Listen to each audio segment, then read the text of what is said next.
one of the things that we've learned, all of us together, is the fact that it's important that we learn to listen to one another. That listening is how we gain insight into how other people are feeling, and not to be defensive. And we worked really hard. We've had a lot of conversation about that. So today, because we have listened, today is a conversation with our business community. Our business community that has minority-owned businesses. Many of you are minority-owned business owners, women-owned businesses, and veteran-owned businesses. I think really one of the things that's so important talking about listening was one of the conversations that I had with Earnest Davis early on, because I called Earnest because I wanted to have better understanding. And he said, Tommy, it's important that we support our businesses, our minority businesses, and help to make our minority businesses successful. So that's really our focus today, to bring the resources to you as our minority-owned businesses to understand the resources that are available and how much we as a city want to make sure that all of you are successful. So that's really our mission and our focus today. We're so glad that you're here. I want to take the opportunity to introduce Tim Houston, who serves on our city council, and he is going to today open with an invocation and some comments. And as we do with most of our activities and most of our meetings, we begin with an invocation, thanking God. Thank you, Mr. Mayor. Let me just say thank you everyone for coming out today to be a part of this. And this is what makes our community great. When we get together and create opportunity. And that's, I want to actually thank the mayor and the other councilmen, the alderman that's not here, for allowing this to happen. I know it's not happening in every community, but we are excited about our community. We would like to consider ourselves special. We would like to consider ourselves God-led. I know y'all think Tommy leads. It's not so. It's Lord. So we're going to pray today, so let's pray. Father, we thank you, we love you. As God, we come before you on this day. God, as we gather together as one in unison, God, we pray, Lord, that you would continue to unify our community. We pray, God, that you would create opportunity, God, for our businesses. We pray, God, that you would open doors that only you can open. And God, we pray that you would close those doors that need to be closed. And we just thank you, God, for watching over us and taking care of our city, not only our businesses, God, but our entire community. We just thank you, God, for leading and guiding us. And we thank you, God, for our leadership. We thank you, God, for the ability to work together, God, and to create opportunity and to create things that no other can, God. We just thank you for all those who came out today to be a part of this. We pray, God, that you would touch every one of their businesses. And God, we pray that, God, that their business will be successful. We know that you can do it because you are God with all power. We just thank you, God, and ask this in your precious Son, Jesus' name. Amen.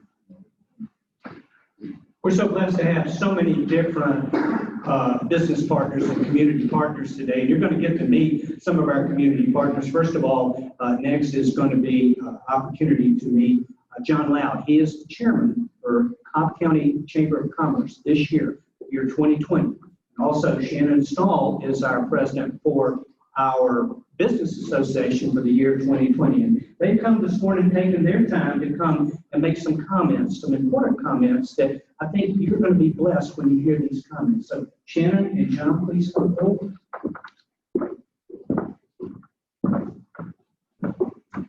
Good morning, everyone. I'm Shannon Stahl. I'm the 2020 president for the Acworth Business Association.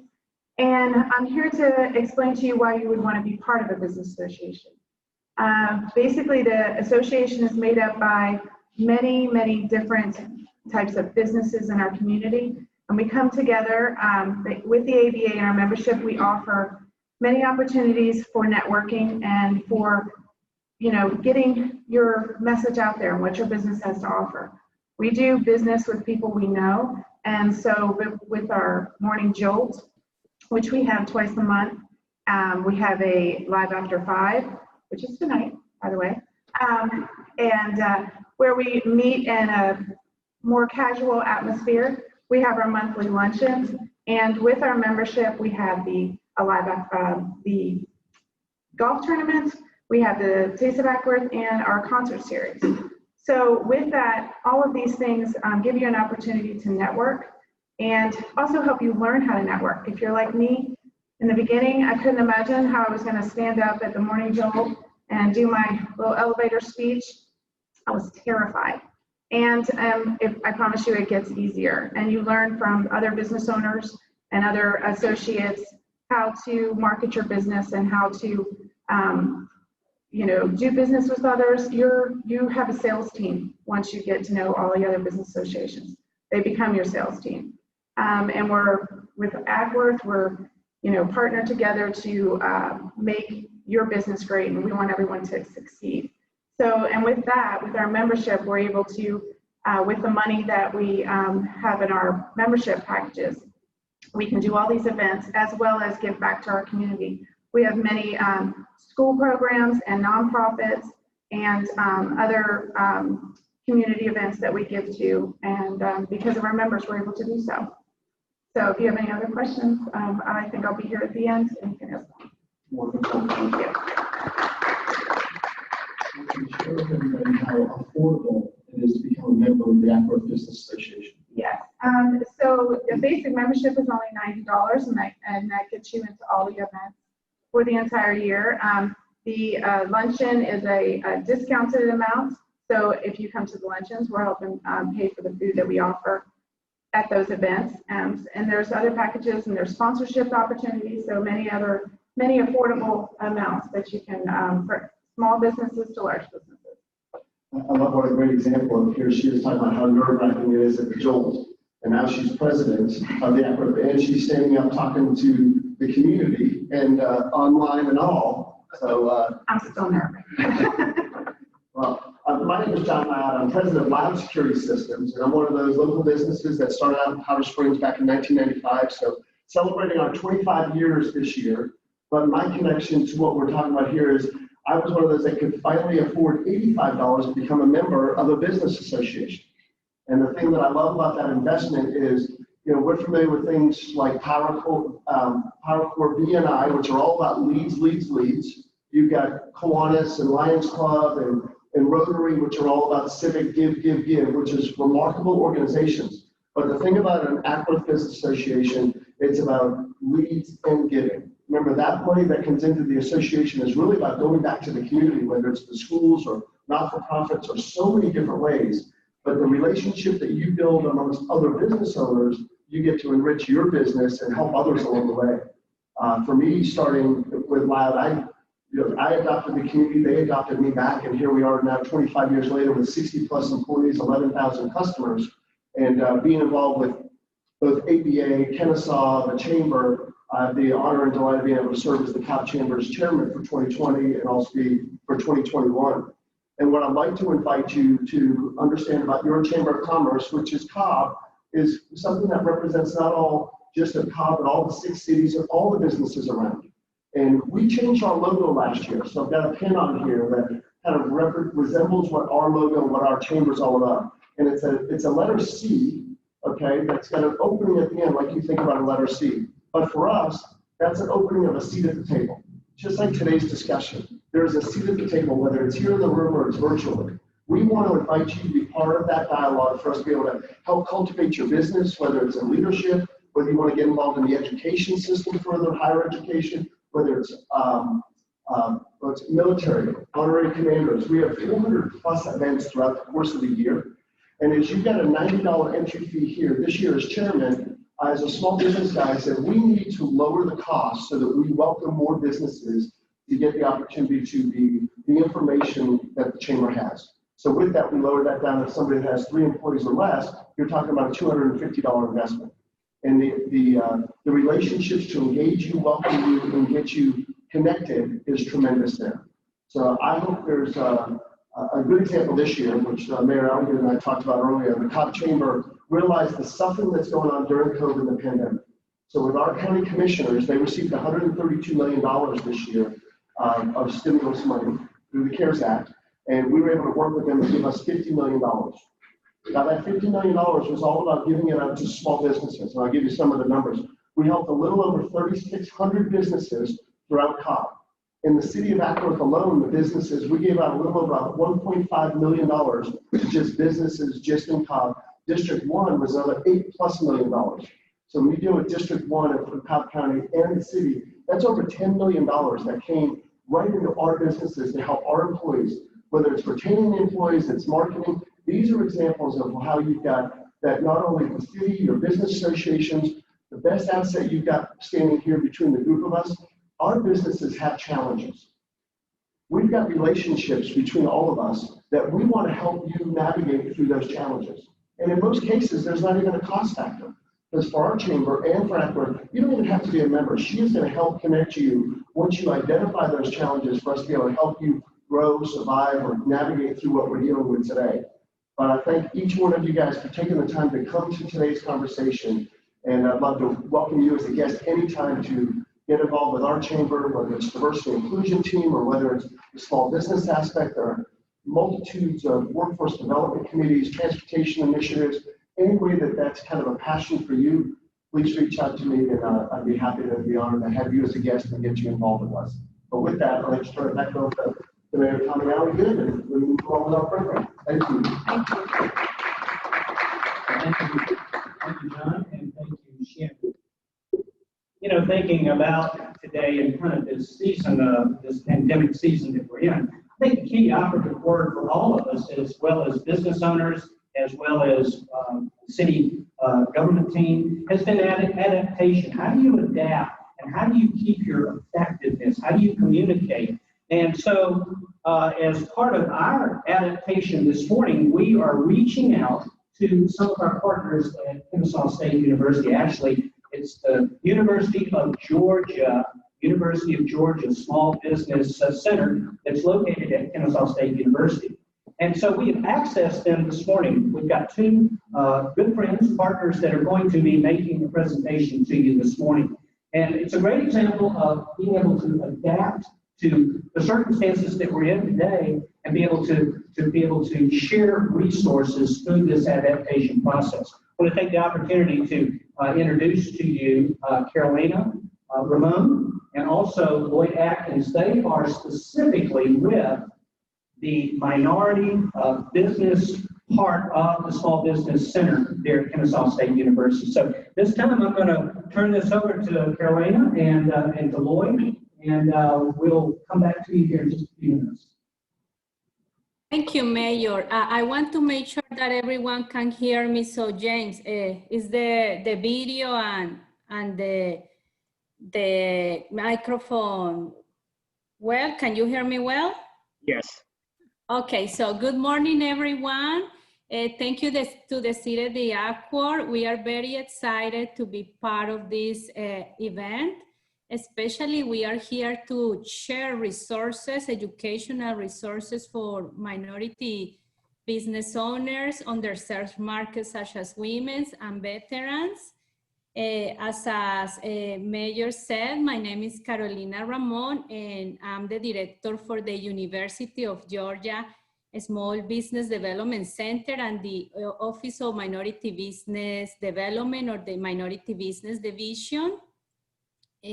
My role with the organization is oversee the delivery of training and business consulting for minority business owners across the state of Georgia. And this morning I had the pleasure to present or to provide this information with my colleague, Lloyd Atkins. He is the former director of the Minority Business Division, and now he works with us as a business consultant. We will talk to you today about minority certifications, the Women-Owned Small Business Program, and the Veteran Self-Certification. And before we start with the presentation, I want just to tell you a little bit about our organization, because the Small Business Development Center our mission is to enhance the economic well-being of Georgians by providing a wide range of educational services for small business owners and aspiring entrepreneurs. And we do this through providing confidential and no-cost business consulting and training We have 18 centers across the state of Georgia. And I would like to invite everyone to just connect with our center in Kennesaw State University. They provide business advice, training, and the minority business division, the division for Acworth, is more focused on initiatives and business consulting related with procurement issues and anything related with certification and initiatives to help and support the minority business community in the state of Georgia. And before we start with an overview of the type of certifications and the Women-Owned Small Business Program and Veteran Program, I would like just to show a video about the programs and services that we offer under the Minority Business Division. So James, can you help me with the video? Yes.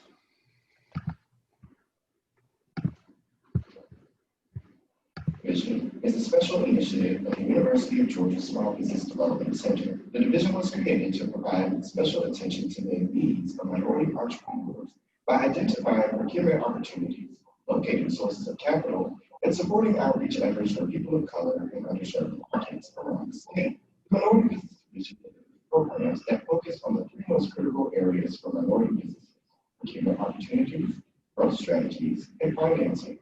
When appropriate, the University of Georgia Small Business Development Center Minority Business Division conducts training in areas such as certifications, strategic planning, teaming agreements, and surety bonding. The consultants of the Minority Business Division also work with SBDC field offices and special units to further develop minority businesses across the state of Georgia. The Minority Business Division also creates and conducts business training in Spanish and collaborates with various community partners, including vendors, government entities, corporations, nonprofit organizations, and chambers of commerce, which serve the minority business community. For more information, please visit our website at www.georgiasbdc.org/minority and connect with us on social media on LinkedIn, Facebook, and Instagram.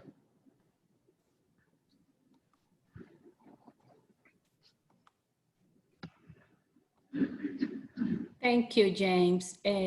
So as you hear on the video, we are focused on procurement, certifications, but we also help clients to identify non-traditional lendings. If you want to open a business, or if you are working with the federal government and they are paying you in 90 days and you have just to run operations and are looking for non-traditional lending, that's part of the business consulting that we can offer to you as well.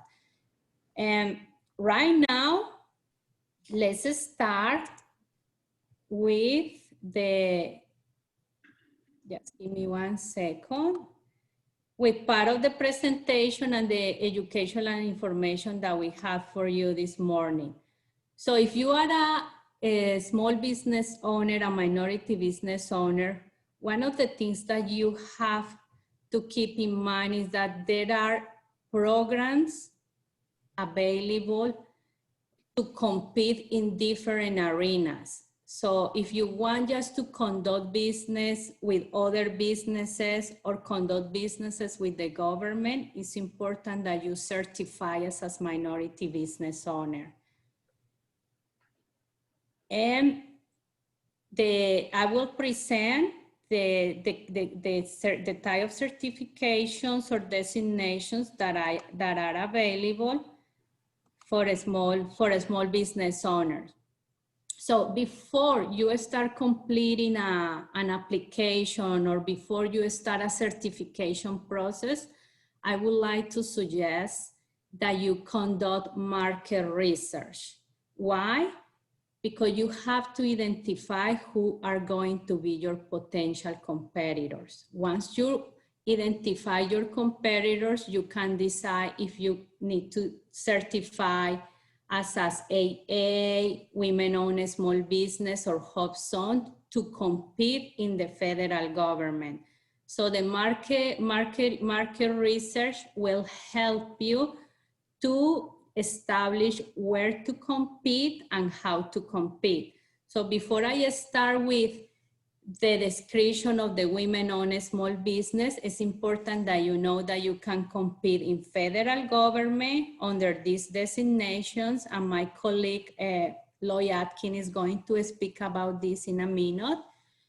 If you are focused in private sector, let's say that you want to conduct business with Georgia Power, with Carter's, with Coca-Cola, you have to be focused on other kind of certifications for minority business enterprise, the MBE, or the women business enterprise, WE. If you decide that you don't have the financial structure or operational capacity and you can start small, we will suggest that you consider to work with local cities or with local governments, and those local cities and local governments have their own programs. But today I'm going just to provide an overview about the Women on a Small Business Certification. What is the Women on a Small Business Program Federal Contracting Program? The Women on a Small Business Contracting Program, known as WOSB, was created in 2011 to help provide a level playing field for women business owners. The federal government's goal is to award at least 5% of the all federal contract dollars to women-owned small business each year. What does mean this? Becoming certified for the WOSB program means your business is eligible to compete for WOSB program set aside contracts with eligible industry. So the SBA maintains a list of those eligible industries under NAICS codes. If you are a women business owner, you can go to the SBA website, and there are 330 NAICS codes under this category. How can I apply to become as WOSB or EDWOSB?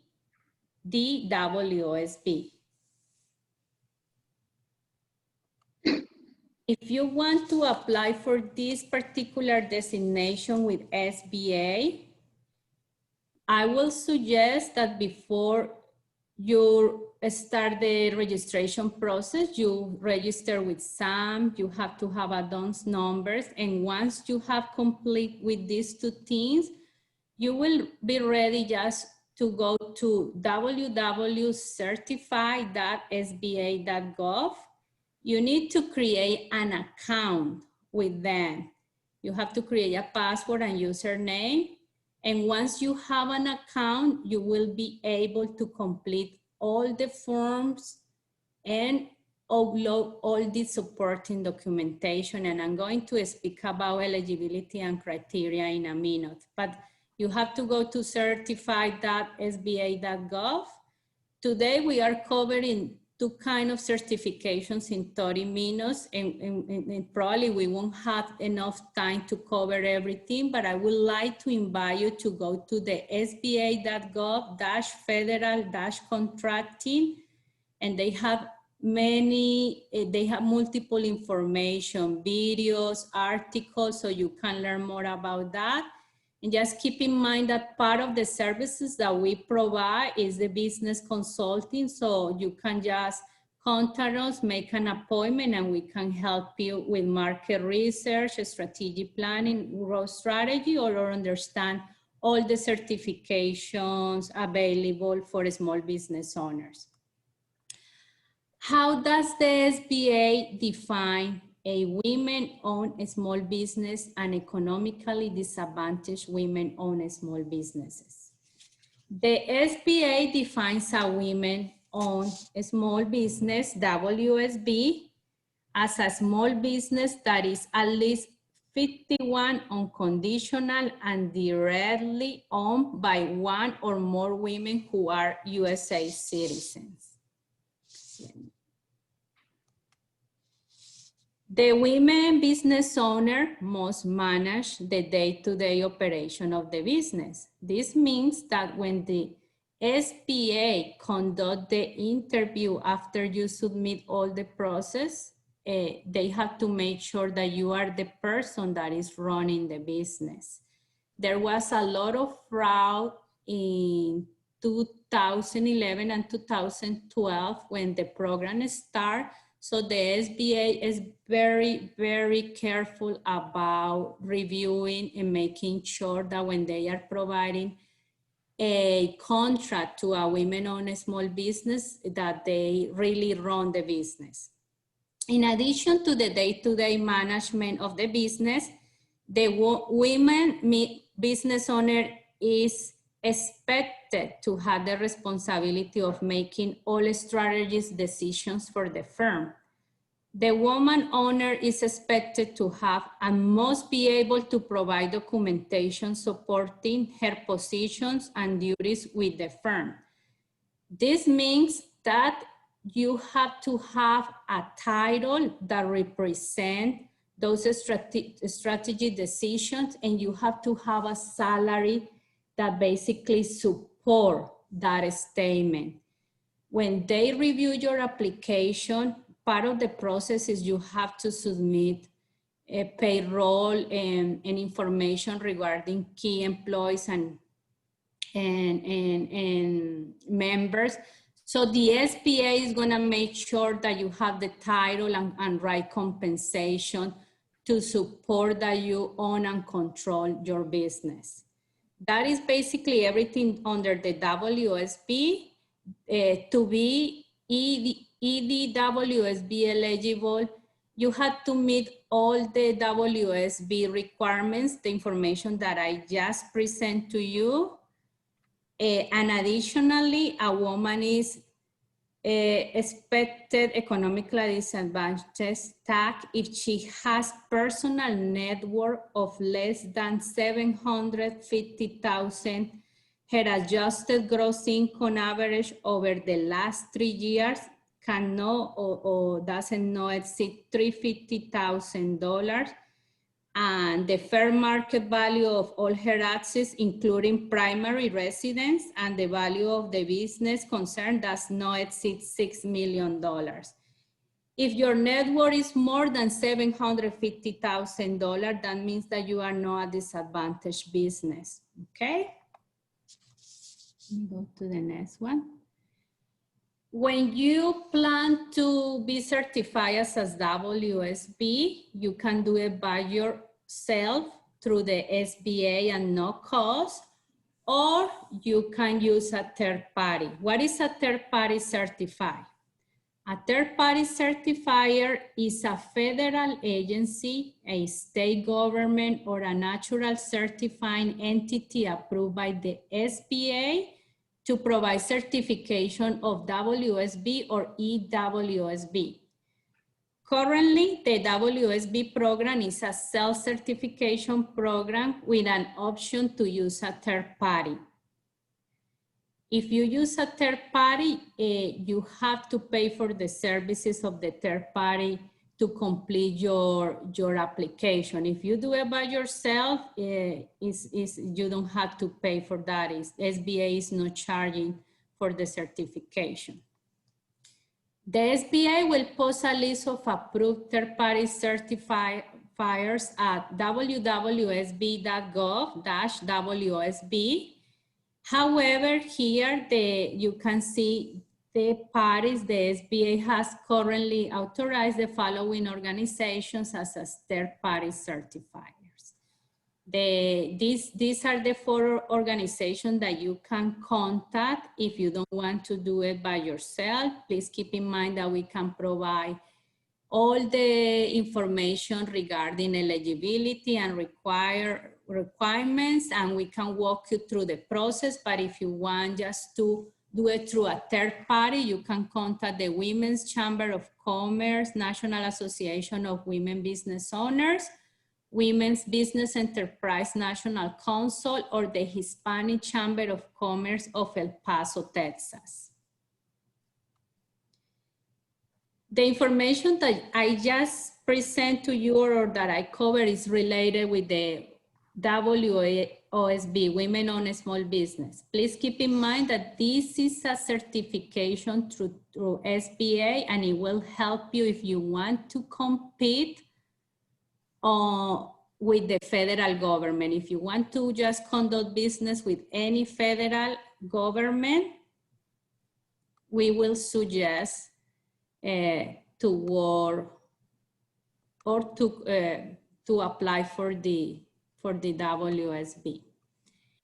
If you are interested in working or conduct business with the private sector, with a corporation, my suggestion is that you register as a women business enterprise, and the organization in charge or manage this certification process is the Women Business, the Women Business Council. And we are lucky that here in Georgia, we have the Greater Women Business Council.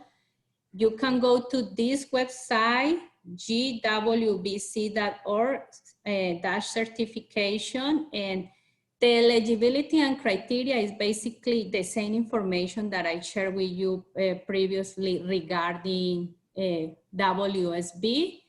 Please keep in mind that you have to be in business at least 2 years. And why 2 years? Because part of the process is to evaluate different aspects of your business. They will evaluate the financial capacity, and they will review your financial statements for the last 2 years. They will review your business taxes for the last 2 years and personal taxes. So that's why it's important that you have been in business for at least 2 years, that you can have the supporting documentations and requirements. The process for the Women Business Enterprise is very simple. You open an account with the Georgia Women Business Council. You have to go to this website and just open the account. You will complete all the forms online, and you will upload the documents online. Based on my experience, there are a lot of women business owners that do both certifications at the same time, because it's the same documentation, it's the same process. So they do it through the Women Business Enterprise, the Women Business Council. I would like to know if Lloyd wants to add more information about the WSB or Women Business Enterprise, and he's going to cover the information concerning the veteran self-certification. So Lloyd, are you there? Yes, good morning, everyone. As Carolina indicated earlier, the WOSB program has gone through a number of iterations over the years, and this year the SBA finally decided to formally make the WOSB a certification program. As Carolina indicated earlier, prior to that, it was a self-certifying, but SBA has realized that over the years that there was a lot of problems with people who were identifying themselves as women-owned businesses who in fact were not. So in an effort to eliminate that, they've gone through a full certification program that is very similar to their oldest program, which is the 8A certification. And with the changes that were made starting in May, I think that these particular changes that the program is undergone as of now, I think will certainly improve the program. It's a very strong program as it was, but now, because of the changes that have been mandated by SBA, it makes it a lot easier for the contracting officers within the federal government to offer solicitations for women-owned businesses with the security and knowledge that the companies that they would be reaching out to are indeed genuine women-owned businesses.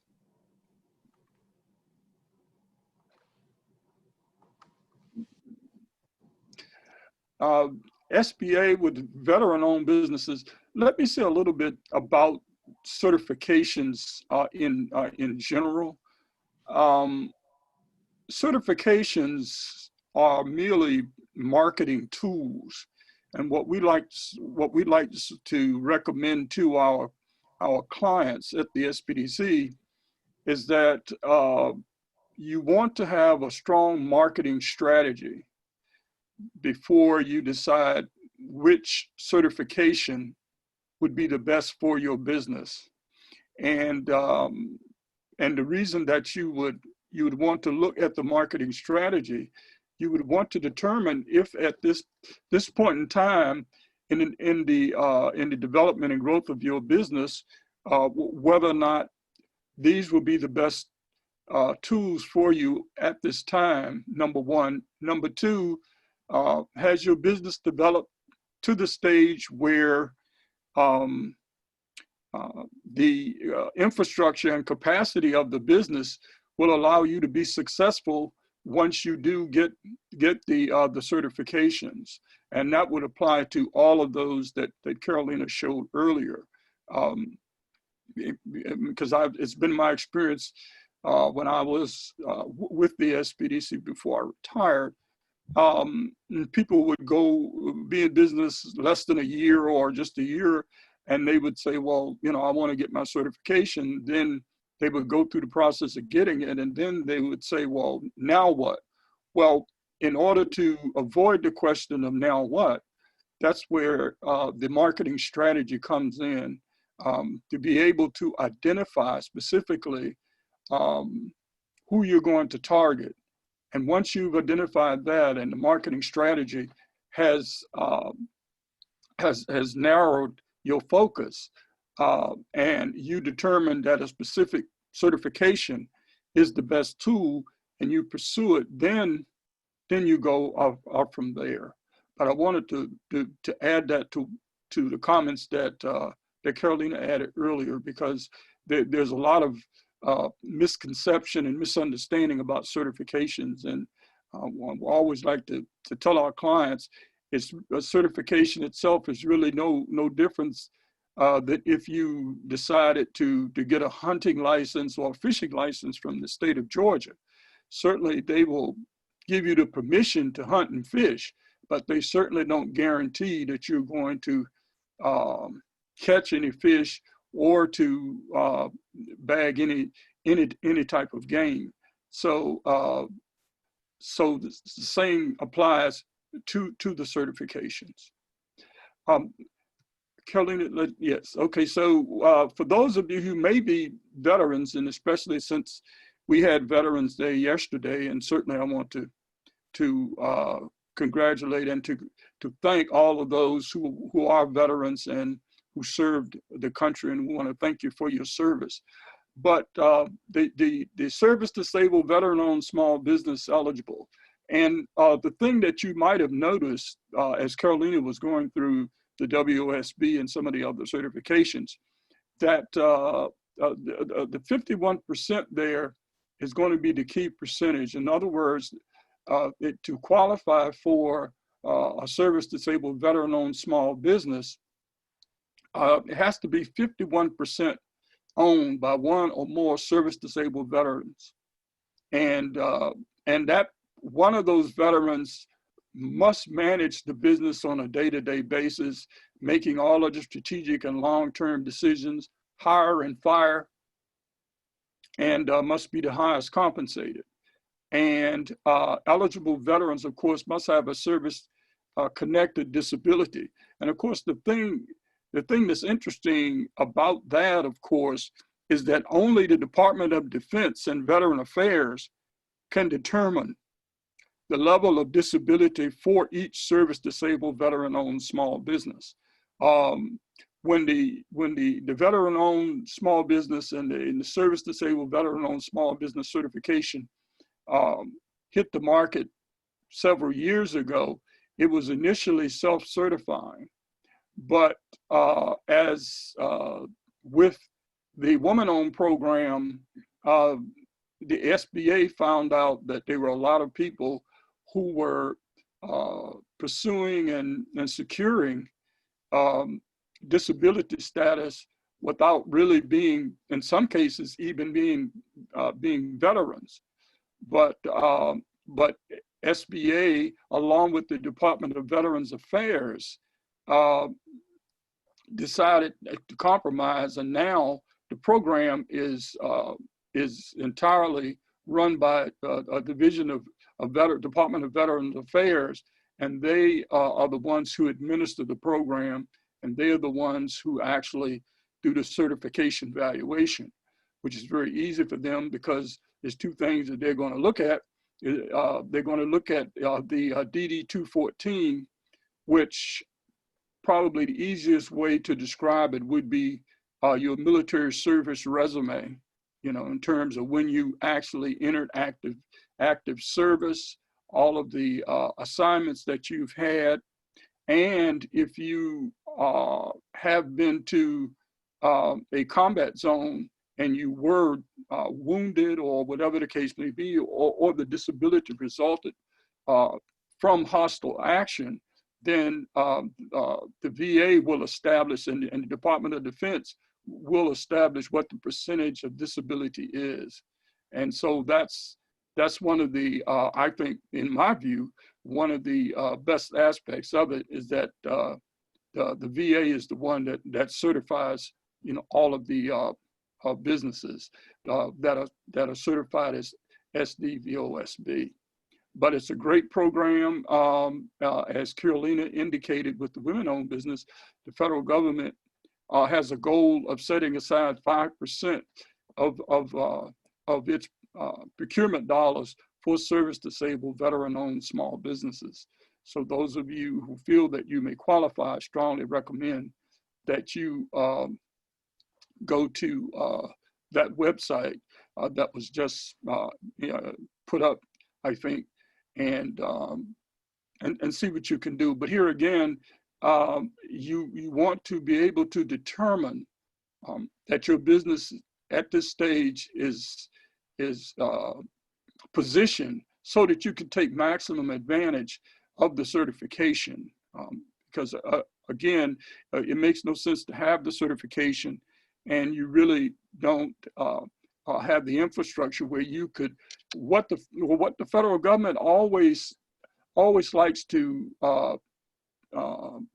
ask small businesses if they are looking at the federal procurement marketplace. There are two things that they look for. A business has to have the ability to be responsive and responsible.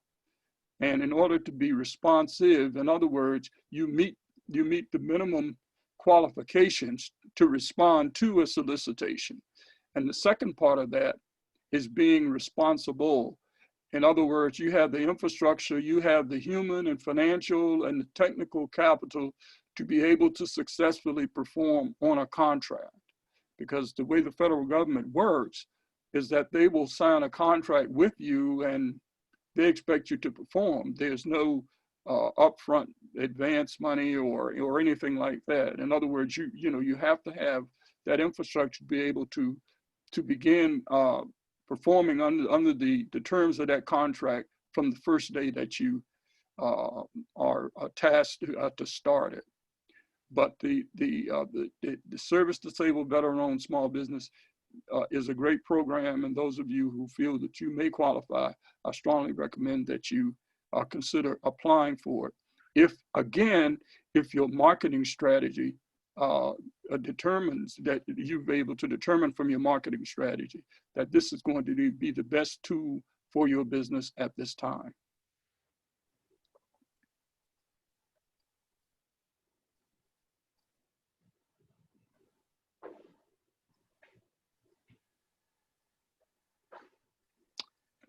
And here are some of the other certifications that Carolina mentioned.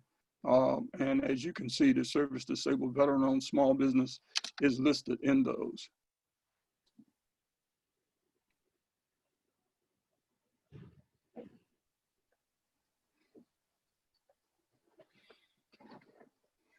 Thank you, Lloyd.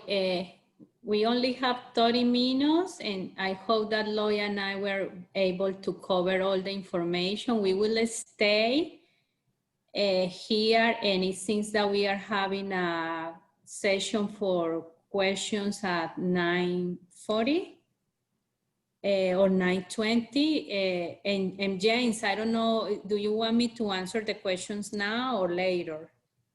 We'll do it at the end. Okay, so thank you so much for the opportunity. This is our contact information. You can go to our website, www.georgiasbdc.org/minority. This is the phone number, and this is our email. And please keep in mind, we provide confidential business consulting at no cost. You have to call us, make an appointment. The Minority Business Division can help you in any issue related with procurement certification. If you have not been in business for 2 years and you want to start a business, that's not a problem. We have 18 offices across the state, and especially the SBDC at Kennesaw State University can help you and assist you with any kind of business related. If you want to work on your business plan, financial management, accounting, digital marketing. So I will invite everyone to use the resources available for small business owners across the state at no cost. Thank you.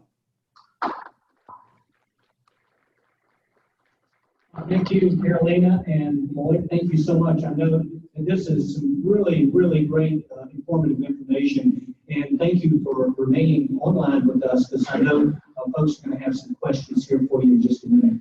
I'm going to take this opportunity to introduce our next speaker, Earnest Davis, and tell you a little bit about my intersection with Earnest and how I meet Earnest. I actually meet Earnest through this whole community conversation process.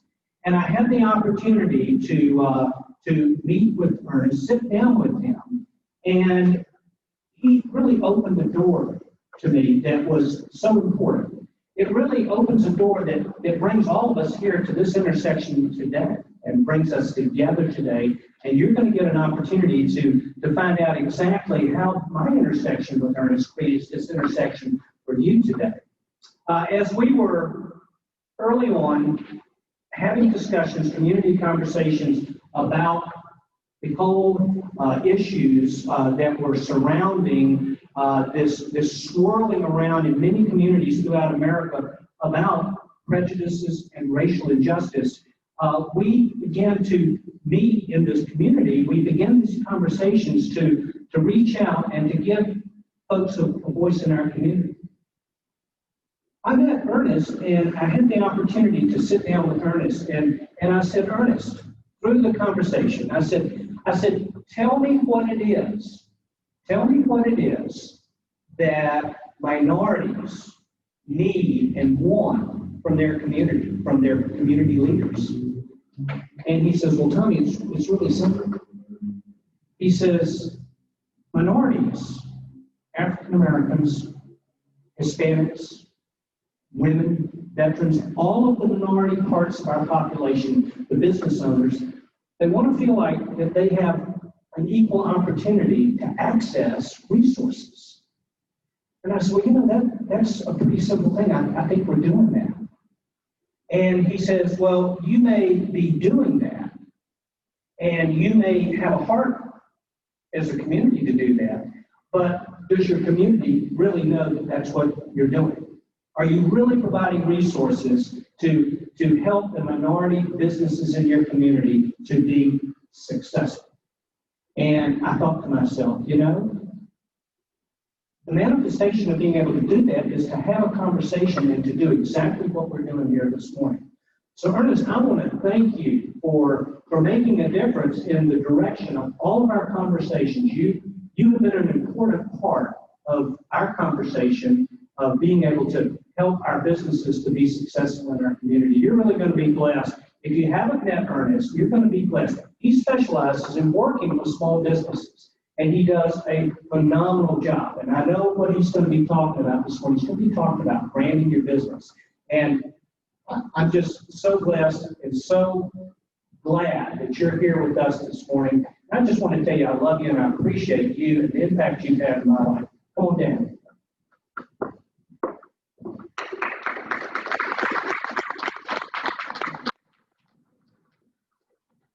Not supposed to do it, I guess, during this COVID time, but love trumps anything, I think. Good morning, how are you? My name is Earnest. Mayor Elliott, thank you so much for that introduction and that heartfelt introduction, because one of the most important things in my life is to know that whenever I encounter someone, that there's something about the encounter that changes them, changes the situation, or enlightens a person, or allows us to be able to grow. And one of the things I know about you, I can tell about you, is that you have a heart for this community. You have a heart for people. And most importantly, you have a heart for God. And that shows. So thank you so much. I appreciate that. Ladies and gentlemen, I won't take a lot of your time this morning, but I do want to say something to you. And it's this. If you have a business, if you're in a profession, and right now in this moment, your bank is not overflowing with money, or you don't have enough hands to handle the amount of business opportunities that are available to you, then you don't have a money problem. You don't have an opportunity problem. You have a branding problem. Because the reality of it is that brands who understand their value and understand their value proposition never, ever, ever have a problem with success and money, because money chases what has value. Think about it. Even during these times of COVID, money is shifting. There are companies that are having better years because they understand their value proposition. Think about Zoom. Zoom understands its value proposition. That's why Zoom is having a better year, because they understood how to strategically place themselves to solve a problem. And Zoom stock, if you look at it, has tripled this year. Amazon stock has doubled, almost tripled this year, because they understand their place in the market. They understand their brand. And what I want to suggest to you today, whether you have a business or you're in a profession, you are your brand. And today, I want you to leave with the principles that it takes for you to double, triple your business revenue. That's my goal here today. So I think the whole idea of branding is that people don't understand what it is. Because building and growing your company's brand, it's critical to your success. When it's done right, branding can help you build awareness for yourself and your business, and it even helps you to win new business. But when it's done wrong, you become easily lost in the competition. The challenge is that the competition is vast. It's so great. It's global. The workforce, it's challenging because there's so many people entering the workforce, graduating from college, those who are still in the workforce, those who are changing, shifting careers. It's a competitive environment. Now it's a global environment. Those who aren't succeeding are those who are simply lost in the competition. Those who aren't the highest earners are those who are working in the workforce place who have not understand and tapped into their value. So most people think of brand or branding is about marketing. It's about, buying radio ads, television ads, social media ads, or it's the phrase that everyone says, I have to get my name out there. Well, that's a tactic that you use that is a part of brand. Let's talk about what is a brand. A brand is not what you say it is. It's what they say it is. Your customer. Here's the question. So if you have a business and you're a business owner, here's my question. You may know what you say about your business. But do you know what 100 people who use your product and services, do you know what they would say about your business? If you're in the workforce, and if people secretly interview 100 people around you, 20 people around you, 10 people in your office, what would they say about you? And what is it that they say, would it be consistent? If you ask 30 customers, so this is an exercise, I want you to ask at least 10, 20, 30, 40, 50, 100 customers. What do you feel about my brand? What does my brand represent to you? I didn't say what you said it was. We have the best cakes in Acworth. That's what you say it is. Unless they say you have the best cakes in Acworth, you have average cakes. It does not matter. You may say that I'm the best a veteran-owned business. I'm the best woman-owned business. We champion women. We champion minorities. We sow into the communities. Great. Do people say you do? Your brand represents what they say you are, your customers. So what is it? Brand building rule number one is this. What makes you different? So we're hardwired to notice what makes something different. So if everyone, here's whatever industry you're in, if 50 people in your business had a $10 million opportunity, and I had a $10 million opportunity I was going to award to the business, and every one of you looked the same. Let's say we took the minority card out. Everyone was the same color, everyone was the same gender, everyone was the same age, everyone had the same level of education. Let's say the field is just level playing field. Or better yet, I have on a blinder, so I can't see what you look like, I can't, nothing. My question is this, what makes you different? If 50 people line up in a room who did the same service, provided the same products as you, what is it that makes you different? And can you answer that question in 10 seconds? What is it that makes you different from every associate that you work around? What is it that makes you different from every mayor? You guys have the same description. You have the same responsibilities. What makes you different in someone who provides insurance? Is it how cool the ads is? Ads are on the radio or TV? Is it your pricing? What is it that makes you uniquely different? Building brand number two. Rule number two is to refer back to rule number one. What makes you different? See, one of the interesting things, think about Starbucks. Now, Starbucks entered an industry with a product. Think about how genius this is.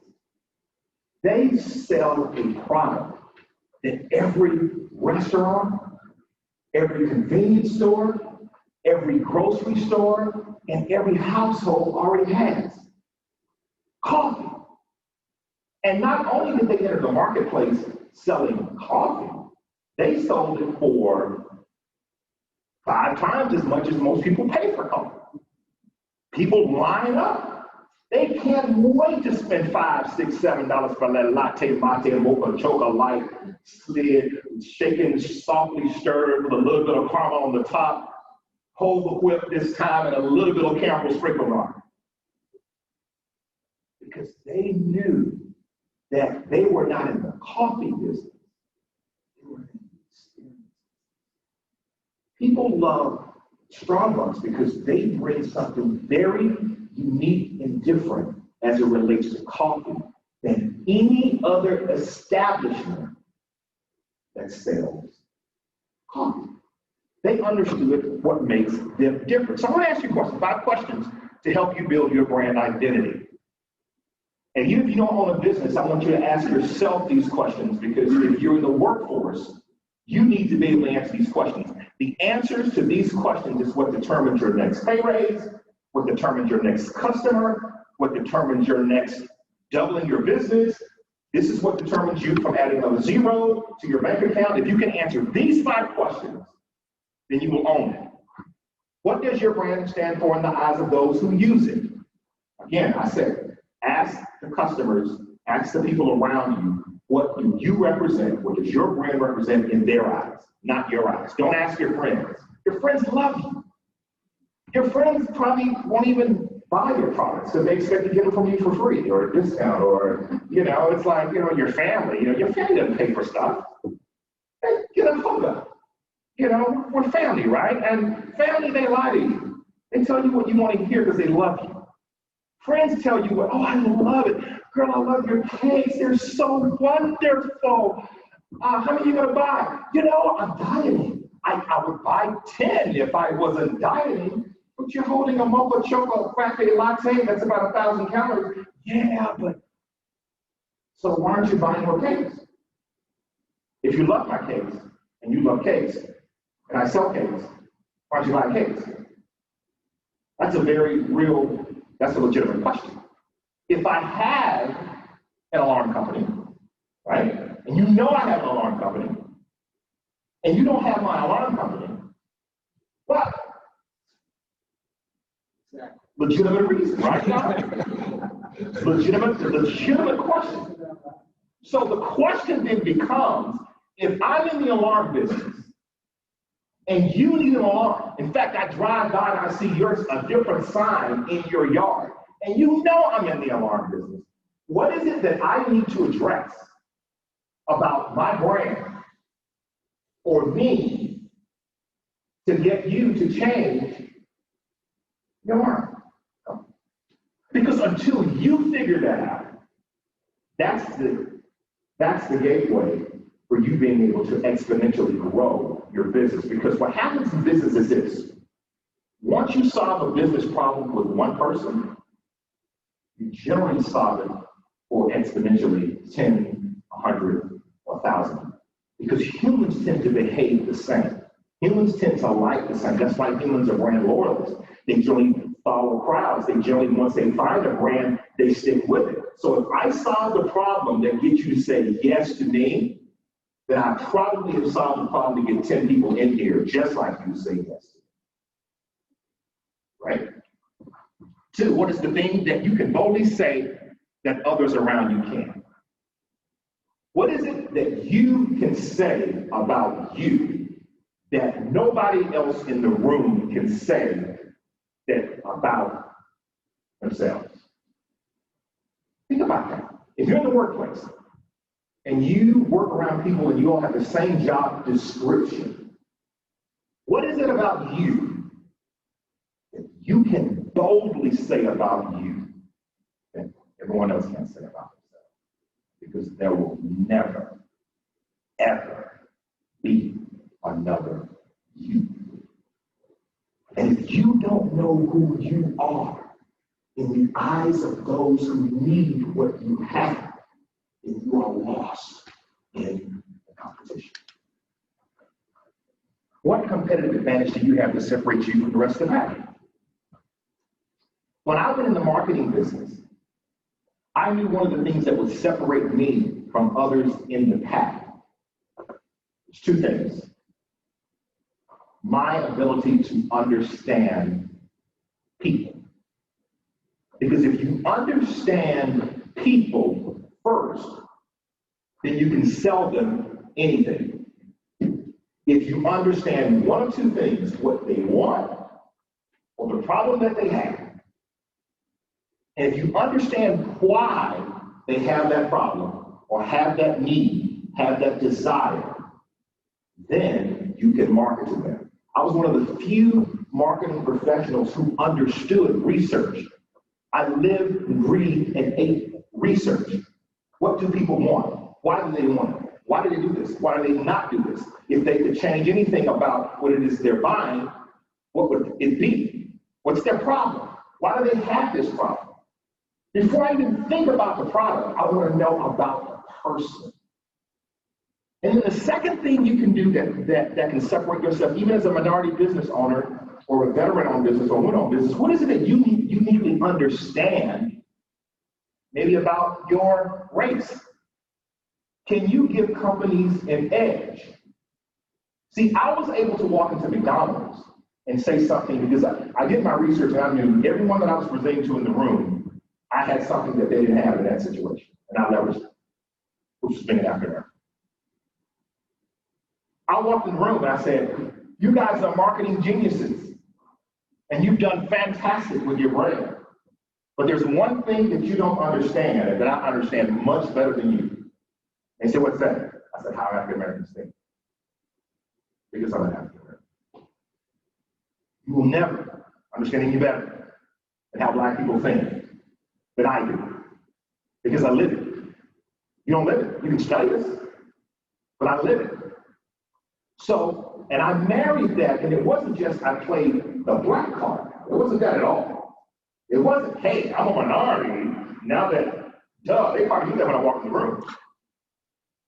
But the point that I was trying to make to them is this. You want to increase your business in the African American sector.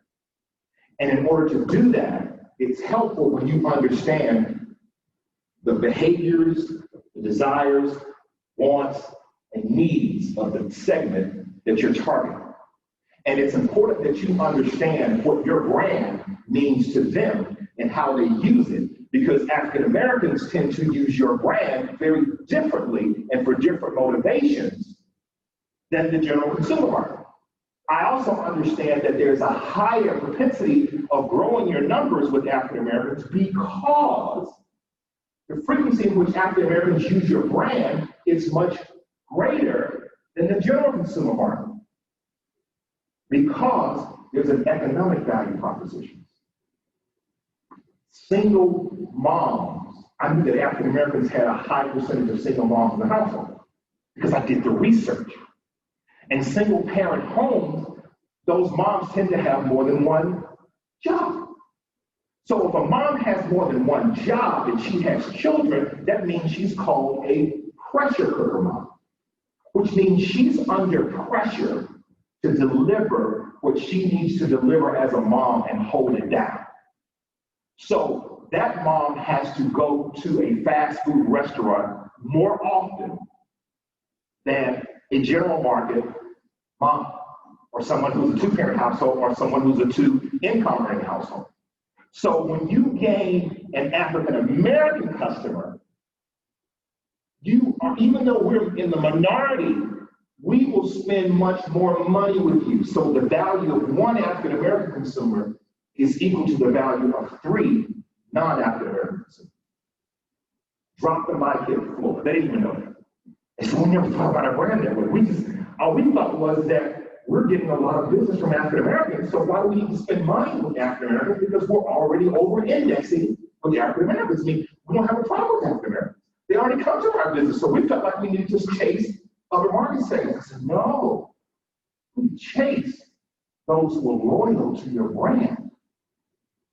And they're loyal to your brand because of the value proposition that you have for that mom, for that Latino mom. And I have the studies and the numbers to back it up. The value proposition was, this guy understands our business and consumers much better than we understand. So what my costs and fees were never entered the equation. It was just how much you charge and we'll do it. What is it about your attitude, your style, your service, your product that causes people to become hooked? Can't do without you. If they let you go at your job and no one misses you, there's not a hiccup in your company, you deal with your value proposition. If your business goes away and it doesn't disrupt someone's life, you have a brand value proposition. You have a value proposition, because anything of value that leaves, people should feel. And that's the question you have to ask yourself. What is it that causes people to get hooked on you? Not that they want to spend money with you. People who spend $7 for a latte don't want to spend $7 for a latte. They really don't. They would much rather spend $4. But it doesn't. But the price doesn't keep them from not coming back because they love it. They're hooked. They want it. They gotta have it. And whatever it costs to get it, they will do. They will wait in line to get it. 5, what is the one thing that people cannot resist about you that no one can deny? The answer is what your brand owns. If you can answer these 5 questions about your brand, that's what your brand owns. And once you own it, that's when you market that to people. Don't market before you can get these questions answered. Otherwise, you're just going to be spending a ton of money. Number 3, align your brand to meet the demand or solve a problem. Your brand does one of 2 things. It meets a demand or it solves a problem. Which business are you in? That's the question that you have to ask yourself. Do you meet a demand or do you solve a problem? And I'm going to use something as an example. 2 men in a truck. When this business came into the marketplace, I said, you're kidding me. Then I looked at it again. I said, man, they've got this little hand-drawn logo, but they solved a problem.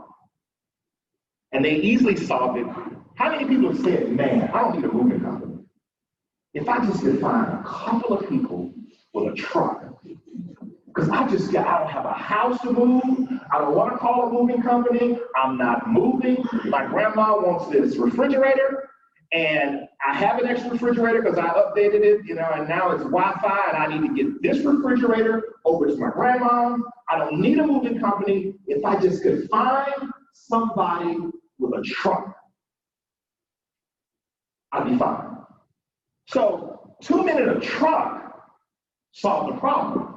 Because they knew we didn't want to be in the, now they're still in the moving business, but they never marketed themselves as a company that moves things.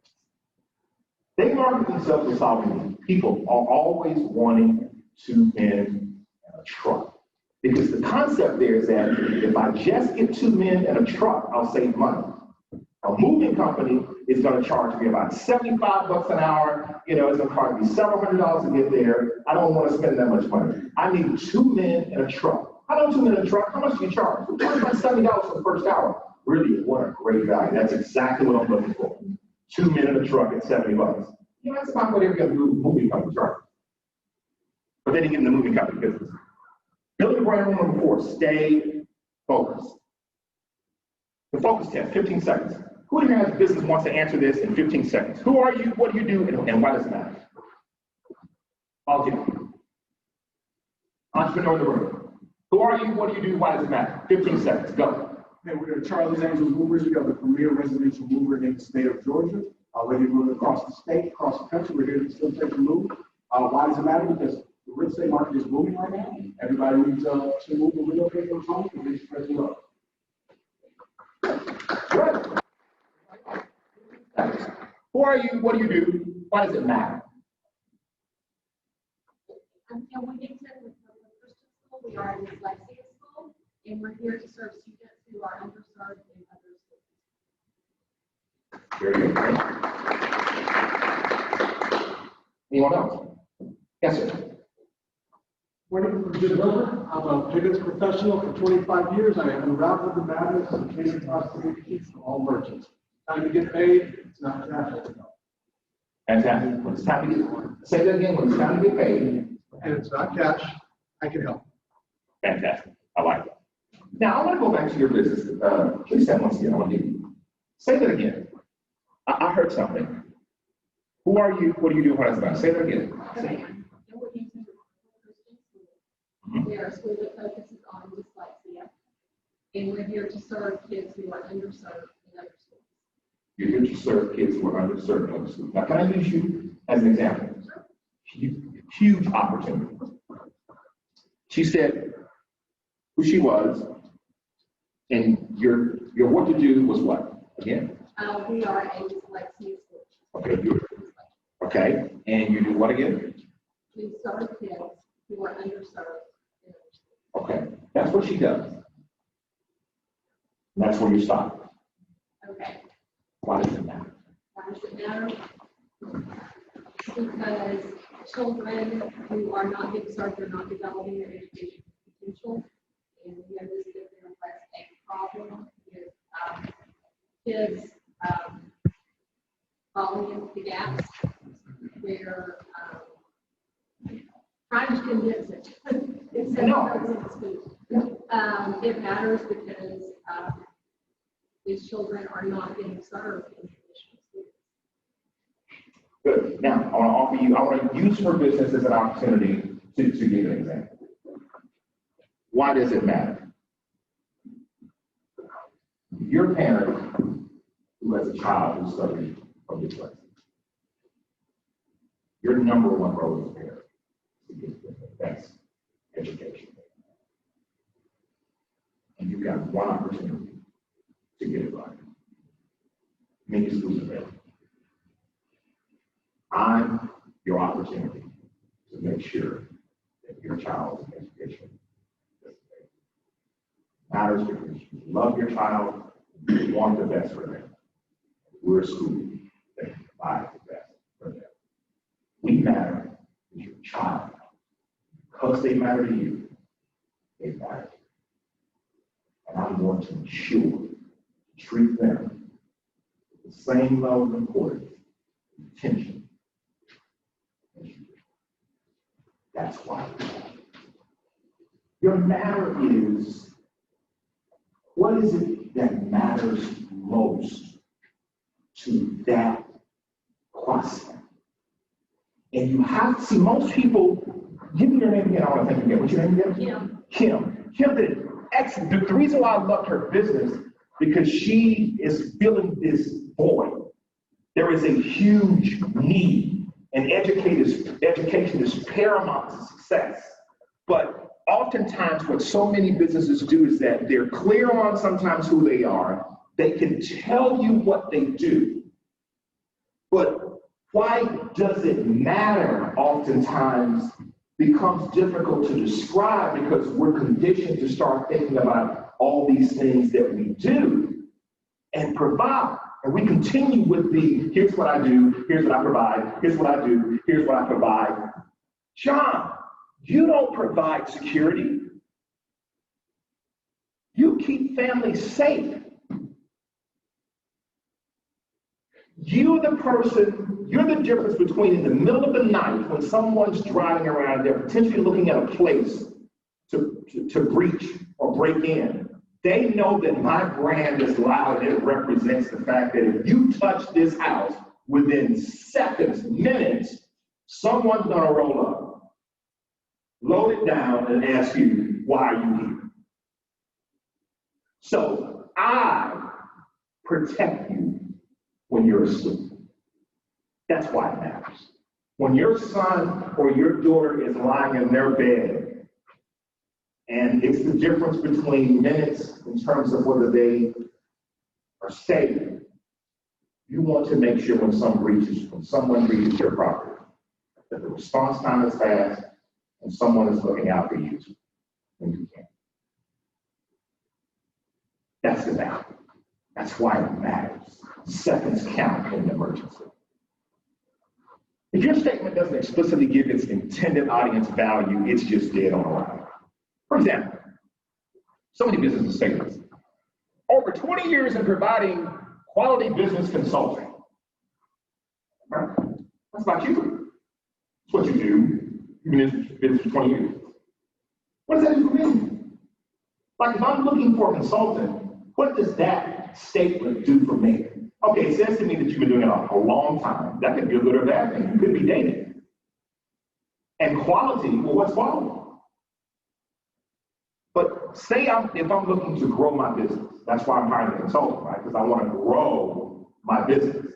So why not make sure your statement is saying that versus someone saying, no matter how big or how small you are, our goal is simple, to provide you with solutions to differentiate you from your competitors and increase your profits to gain changing audiences. Which would you hire? If you got to hire a consultant, would you hire the consultant that says, we got over 20 years of providing quality business consulting? Or a person who says, I understand you, I know you, no matter how large you are, no matter how small you are, I have one goal in mind. You.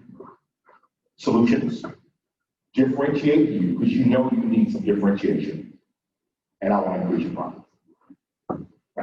That's what I want to do. And I want to do it through game-changing ideas. I don't want to just give you ideas.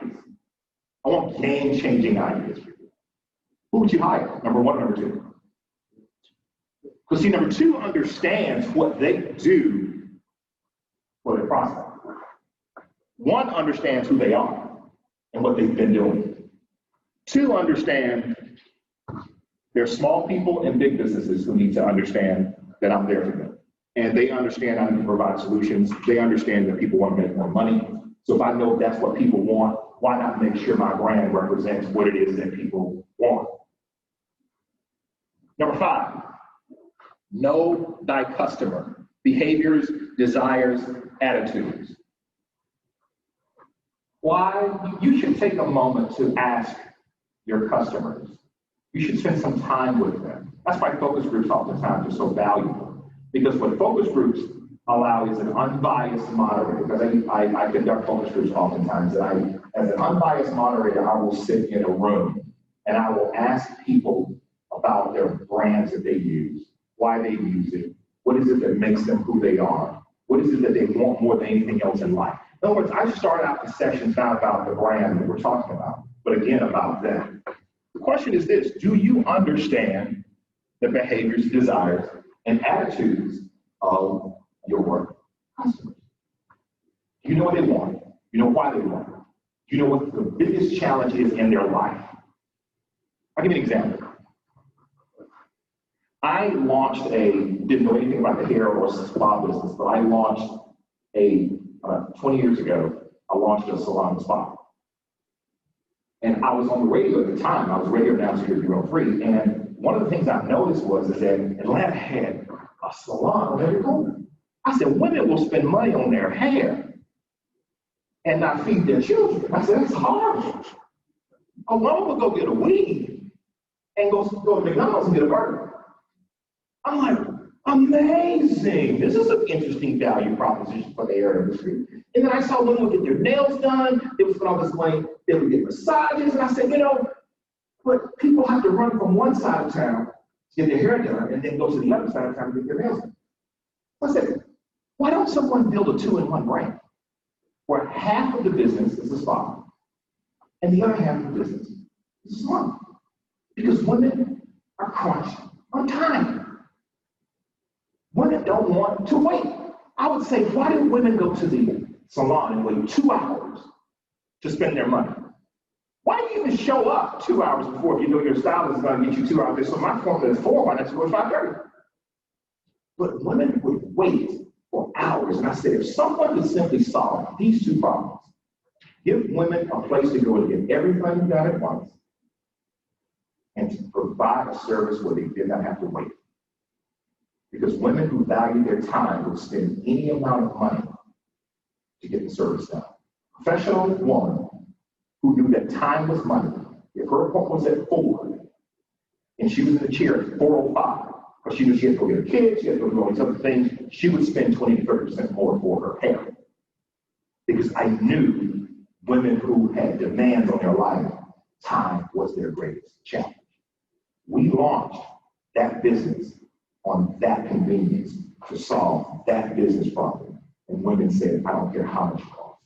I'll pay $100 to get my hair done. And then we told them, if you're not in your chair within 15 minutes of your appointment time, your service is free. That was the guarantee we gave. That's how we entered the marketplace. Women said no way.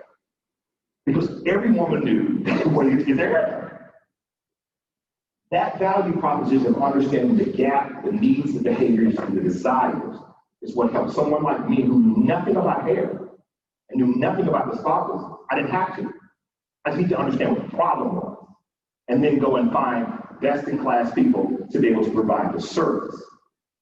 When you understand the behaviors, desires, and attitudes of people, you know thy customer. You know thy customer. That's the golden rule. Know thy customer. One of the most controversial ads that I saw, and it's still controversial today, was this ad. Believe me, in something, even if it means sacrificing. And when this ad hit, now, do people know who those eyes are? When this ad hit, most people said, oh, Nike just sealed their call. We're in a patriotic country. And there are people who are siding with this side and siding with the other side. You know what I did? I went out and loaded up on their side. I loaded up on their side. Because here's what I did. Nike understood their brand better than most people understand their brand. Nike says this, I don't care about who I lose. We just need to keep and gain more of what we have. And we want to associate ourselves with an attitude.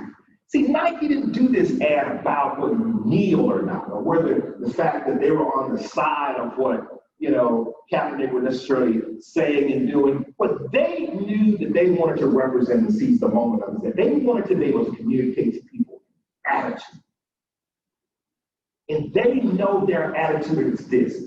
They knew that their fringe customers, which were their 50s and 60-year-old customers who buy a pair of Nikes every now and then, maybe just because they're on sale, they knew their primary P1 customer has a different pair of Nikes to match every shirt they wear. They didn't care about the 50-year-olds who said, well, I'm not buying any more Nikes. Well, you only buy one pair a year. We want the brand loyalists who have attitude, who buy 12 pairs of Nike a year. And next year they throw those away because they got a little bit of dirt on them. That's who we want. And we understand those people have grit. They have attitude. They want to be associated with people who have attitude. They want to be associated with people who are not afraid, who are bold, who say, I'm willing to believe in something even if it means sacrificing everything. What business? Have they lost their mind? They understood their customer. And they seized an opportunity to use. And they were so, and what was ingenious about this is they zoomed in on the eyes. Because the eyes represent the heart. They didn't want you to see the face because you get distracted by the face. The eyes represents what you feel, what you think, what you believe, the heartbeat of a person. If I look you in your eyes, I'm connecting with what's on the inside of you, not what's on the outside of you. Ingenious. We're not about the outwardly, we're about the inwardly. So what happened? $847 million. There were people who were running. Sure, okay. Stock went way up, 10% jump in income.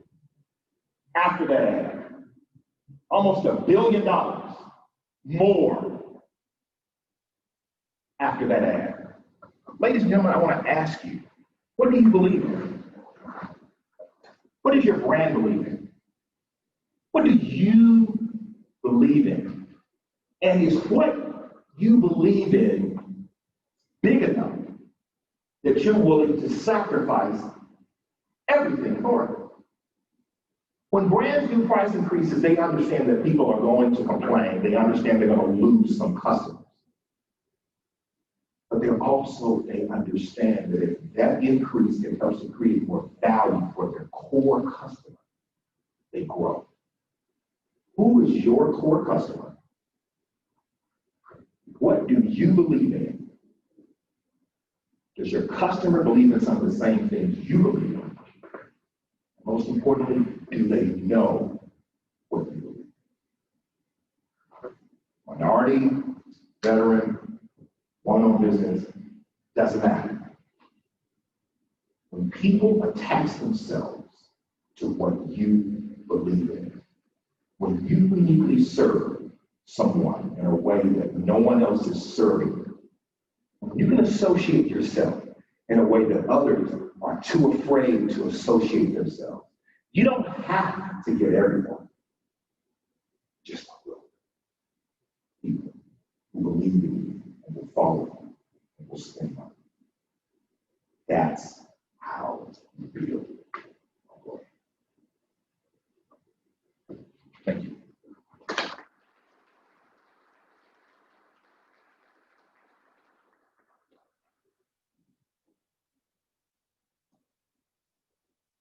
Well, how about that, ladies and gentlemen? Ernest, thank you so much. You basically have kind of summarized everything that we as business owners and even as a city that we are trying to do every single day. We are trying to create a brand that attracts people. And one thing that I've learned about branding is that for all of us, the things that we have in common with one another draw us to one another, to keep us attached to one another. So thank you so much, Ernest. And we're going to have the opportunity in just a few minutes to hear from our panelists. And our panelists, if you notice, they are all minority-owned businesses. You have Shannon Stahl, who owns an automotive business. It's a minority, woman-owned business. You heard from Ernest. He has his own consulting company, minority business, and then Marvon Winters, who is in the insurance business, minority-owned business. And just a quick story about Marvon is that he has an insurance business. He's been on Main Street for 10 years. Think about 10 years ago, what was going on Main Street. We were in the process of creating this great quality of life and redeveloping our downtown. But along comes Marvon Williams, African-American guy, opens an insurance business. At the time, he's still the African-American business owner on Main Street and opens an insurance business. There are 3 or 4 other people selling insurance on Main Street. So fast forward to today, Marvon has been so successful. I'm one of his clients, Jeff Green, we're one of his clients through the Art House, and he does a really great job. Shannon, great story about an automotive business that has this automotive business that's located on Highway 92, and they do so well. They move out Highway 41 and expand their business. And today, they are one of the most successful automotive businesses in all of Cobb County and does business, attracts people from Bartow County, Paulding County, and then our good friend Ernest, who has created a consulting business, and he really specializes with small businesses, just like the folks that are sitting here in this room. You made a difference in my life. Each one of you have touched me in a special way, and I am so thankful to have you in my life. My life is better because of each one of you. I want to take the opportunity now to open up for some questions. You can ask our panelists questions. You can also ask, I think, Staff Carolina and Lloyd still on the line there, and you can ask and direct any of your questions like that. We also have some questions through our chat, so I think James and Angie can look those up and we'll address those questions. And we'll take this opportunity to answer questions. Yeah, remove your mask and introduce yourself, please. Okay. My name is Kimberly Haas, and I run a company in Acworth, which serves the senior community and their family. My question is really to Lloyd, and it was about being certified in the women-owned business. And I know he had mentioned earlier that they had changed the format. And I want to know if you're already considered or was certified or is certified as a woman-owned business. Does this new format, do you have to recertify yourself, or what is it now that seems different than if you were certified before this transition? Okay, that's a very good question. I'm assuming that your woman-owned certification is with the SBA. Right. It is with the SBA. Yes. Yes. You will have to recertify. okay? And that, what you would want to do is go to www.certified.sba.gov and then go from there. And once you, do that, then you will be able to, and go through that certification process, then you'll be able to compete for set-asides.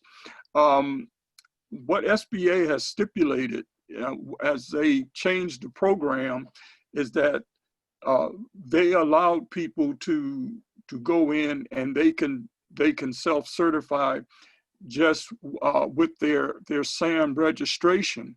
But the caveat, of course, is that you can't compete for set-aside contracts, excuse me, and not unless you've gone through the new certification process. So what you want to do is that you will need to recertify, go to the certified SBA.gov website, go through the process, and submit the application. And what SBA will do, they will review it, and then they will notify you that you're recertified, and then you can go from there. Thank you.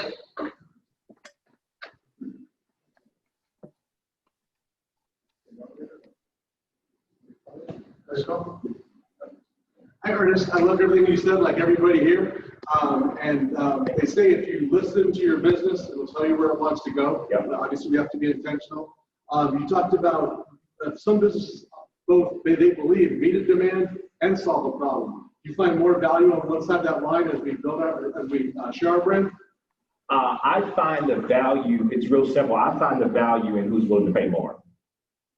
Because I had when I looked at my business, because there are a lot of people who do what I do, right? But I made an intentional decision that I wanted to get paid a certain dollar level, right? Because I didn't want people who make $100 an hour, $50 an hour, that's fine. I mean, that's great. That's your business model, awesome. I wanted to be in a position to where I had to at least make $1,000 minimum an hour in what I'm doing. Now, that may not always translate to I show up for an hour and I get paid $1,000. It could be a situation where my retainer is $10,000 a month and I end up working 10 hours a month on that business. That still may translate to $10,000. But there were people in my business who worked for $100 an hour. So I had to figure out who's paying the most money. People who have a problem or people, if I just need a demand. And I knew there was a big demand for marketing services. But I knew that if I solved $1 million problems or $100,000 problems, people would not have a problem paying me $1,000 an hour. Because you wouldn't have let me ask you a question. Would you give me $10,000 if I gave you back $150,000? How often would you do that? Always. And I knew that. So all I had to do was figure out how to take a business who's making $1 million and help them make $1.5 million. Or $2 million. And if I could show them the pathways to getting from $1 million to $2 million, they wouldn't have a problem paying me my number. So it depends on the marketplace and what you value yourself at and which niche you choose to serve. Some people don't like that niche because it takes a long time to get those kinds of clients. And a lot of people aren't willing to put the time in to do that. Some people need to hit the ground running, and I didn't start out at that because I had to feed my family. I started at that, the $50. I did it for free initially. That's okay. But I knew what my intention was. I knew that, in fact, I started working with companies on this type of arrangement. Show me what you're building. When I first started my business, I said, show me what you're building. You want to share with me what you're building and give me 10% of the increase. I don't charge you a dime. They go, what? I said, yeah, I'll charge you a dime. If I don't make you money, then I don't make money. But here's what I knew. If I wasn't going to make people money, how long was I going to be able to make money anyway? Nobody's going to rehire me if I charge them for the first 6 months and they don't make any money. They're not going to re-up my deal. So I needed to know if I was good enough. I needed to know. I felt I was good. But was I good? So that's the deal. I made that deal with 10 different businesses. And that's how I came out the gate making 6 figures in my first 6 months, because I knew what the business problems were. And most problems people can adjust really easily. Most people They're traditionalists in the way they think. I never understood why shoe shine people who shine shoes for $5 wait for people to get in their chair. Most people will tip you 10. Why not just find every person in a suit and say, hey, let me help you close the deal with a free shoe shine. Get them in your shoe shine, right? And as you're talking to them, hey, look, you look great today. Look, you look them in the eye when you get there now because you're going to close that deal. What business you're in? I'm in the insurance business. Okay, good. Who you trying to close today? Okay, you're going to do it, man. These shoes look good, man. Your suit looks good, man. All right, you go get them. But the person next to him is waiting. Shoe shine! Shoe shine! You make one person an hour, maybe. Person who does it for free will probably do 5 people an hour at $20 tip. That's $100. Sometimes it's just approaching your business different. Did that hope and answer your question? I love the energy. I love the energy. It speaks to all of us. I've got a marketing question for you all. So I think about Marlon serving as president of ABA, and we talked with our current president. From a chamber standpoint and a business association, when I look at our chamber, we don't have the diversity of what our county looks like. So we've got a lot of programs, just like changing the logo, having the D&I council, doing the value proposition to kind of share that story. But I'll give you a great success. We just put a huge marketing campaign to the $50 million that the county gave us to give out. I shared with the mayor earlier. We had 51% of that $50 million went to minority-owned businesses, 44% went to women-owned businesses, and 7% went to veterans. So very successful in getting the message out. But knowing the noise we all see in marketing, it's almost for the two of you from ABA members standpoint, how did ABA break through the noise, Marlon, years ago to finally get you to say, I'm going to invest, I'm going to be a member, I'm going to get involved and ultimately become a president? Same to you, or just like this group today, how did the invite break through to be able to get you to say, I'm not going to just be needle-nosed in my business today, I'm going to go out and kind of do something that's working on my business, be a little bit more community engaged, learn from Earnest to be able to get that back to my business, because at the ABA, at Chamber, there's so many resources out there that cost just what this costs. So my question from a marketing standpoint is, how we all took the time to come to this room here and have a seat at the table. How do we engage the other businesses that are out there to invite them to say, step away for just a moment and get out of here? How do we approach that market?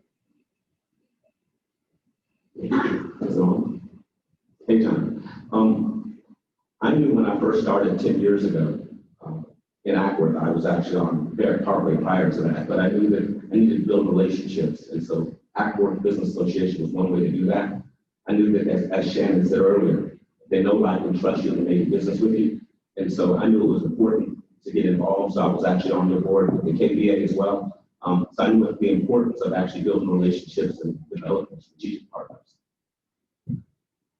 My story is pretty much the same. I mean, we have been a member for a long time, and it wasn't until about 6 years ago, 6 years ago now, that I had come to luncheons. I didn't take the effort to get involved and find out what else there was to do. And there's we have an ambassador program, and they basically, I think it was in January, it was start of the year, I was going to start out and get involved, and so I knew if I was going to commit, I had to commit to something. I had to commit to showing up every month and to getting involved, and the ambassador program was the best way to do that.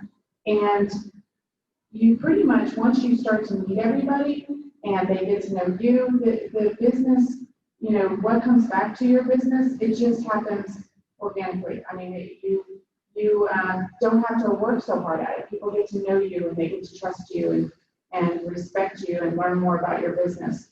So the marketing, it just happens. It's not something you have to work super hard at. I mean, if you put yourself out there and get involved and meet the people in your community, it'll happen. So Kim is the next president of ABA.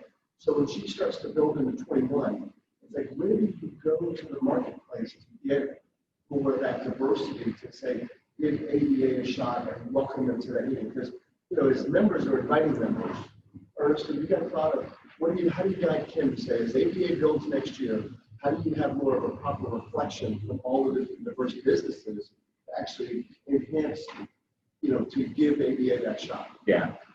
What I would recommend is I think a lot of organizations don't show enough success stories. I was a church musician for many years, and so I grew up watching the church, but being a marketing person, I watched the process and how churches would sometimes operate. And see, I'm a Southern Baptist, so many of you may not be able to relate to this, but something back in Mississippi that churches would do is that they would have people give a testimony about how great God is, right? And in that testimony, they would deliver a story, their story, a compelling story about how they were in this situation, right? And they leaned on their faith.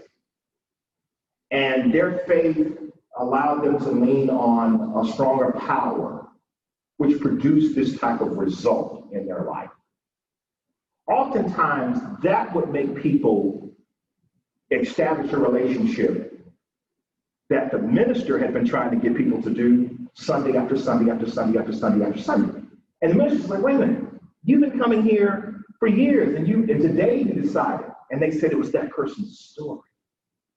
I think businesses don't share enough stories. I think once you find 4 or 5 minority businesses that your organization has helped to enhance, find a way to communicate the story, because people follow stories. People follow success. Success leaves clues. Mary Kay was a genius for giving people a pink Cadillac to drive around, because what it represented was success. And people ought to ask, how do I get the pink Cadillac? They go, you sell this. So I would find a way to tell the success stories. I think the success stories get buried in the information and your value proposition, and will help you grow your business. And I think people are so inundated with messages that they just get, they sell me. Play a story.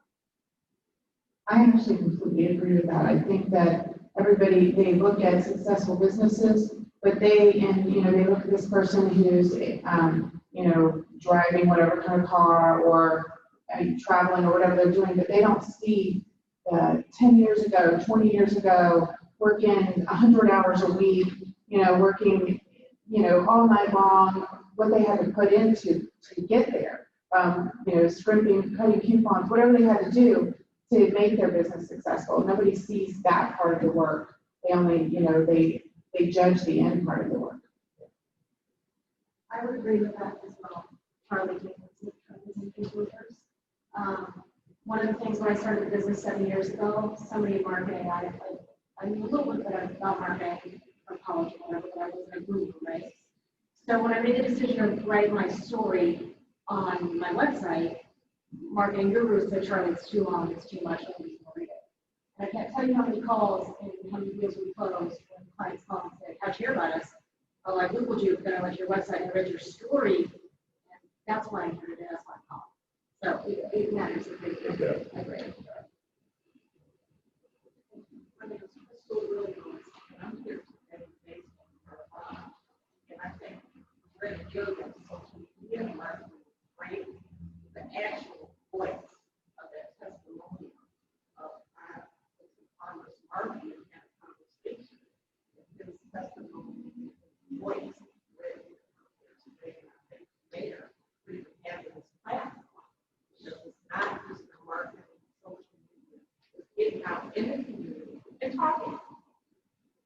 And one-on-one, it could be about business, it could be about anything.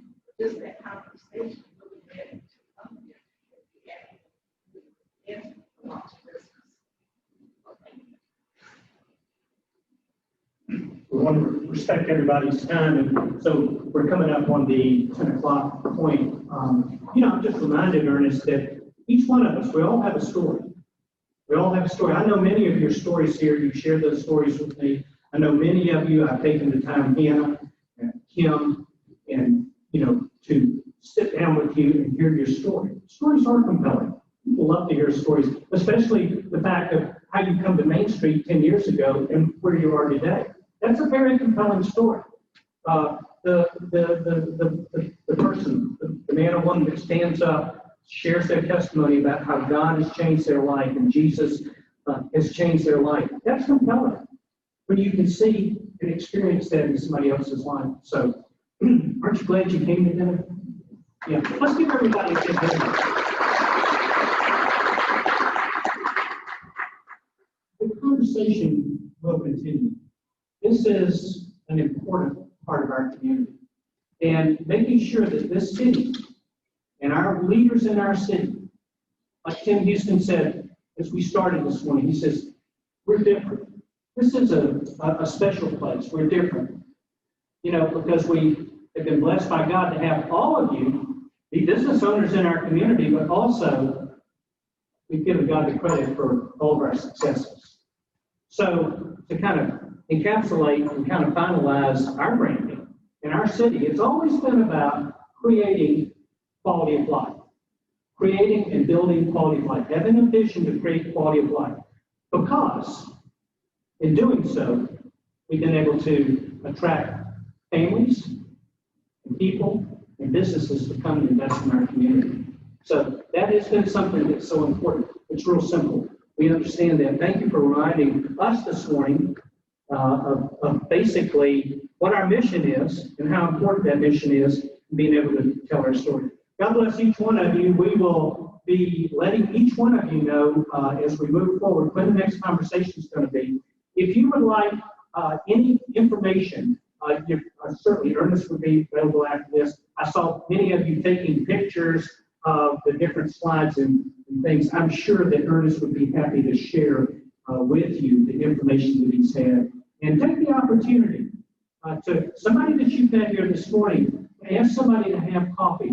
Tell your story, get them to tell you your story. Everything changes when you know the story, the intimate part of people's lives.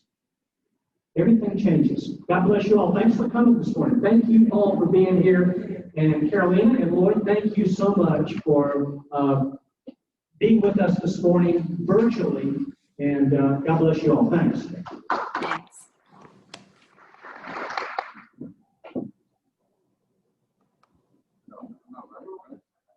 Great job, Ernest. Thank you.